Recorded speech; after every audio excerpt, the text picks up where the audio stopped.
السلام علیکم دوستان عزیز، امیدوارم هر یک شما خوب هستین.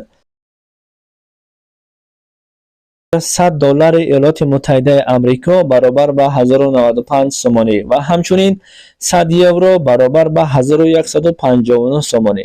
دوستان، کسایی که ما رو در تیک تاک و در یوتیوب تماشا میکنید حتما در زیر ویدیو لایک کنید و به کانال ما پادپیسات کنید. رحمت برای دستگیری خداوند از همه شما راضی باشد. میگذاریم به کورس روبل نواره که شما در روی اکران دیدین. این کورس امروزه رو یعنی که چله 26 رو نشان میدهد.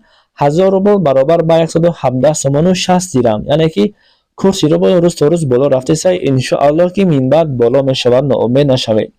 کسایی که در جمهوری قزاقستان کار و فعالیت دارید خداوند شما را در پناهش نگه می‌دارد. 1000 تنگه پول قزاقستان برابر به 22 سومان و 89 درم، یعنی که این به 23 سومانی برابر است. و کسایی که در جمهوری ترکیه کار و فعالیت دارید به خواهش دوستان 100 لیره ترکی برابر به 39 سومان و 12 درم. و کسایی که میخواهند در باره کدام کورس معلومات بگیرند حتما در کامنتاری فکرهاتون رو نویسید. به خواهش یک برادر 100 پوند استرلینگ برابر به 1333 سومانی. دوستان، شبکه اصلی کاروانی عمر در یوتیوب و در تیک تاک علی همین کانال است. حتما هم در تیک تاک و هم در یوتیوب ابونه شوید، لایک کنید و ما رو دستگیری کنید. خداوند از شما راضی باشد.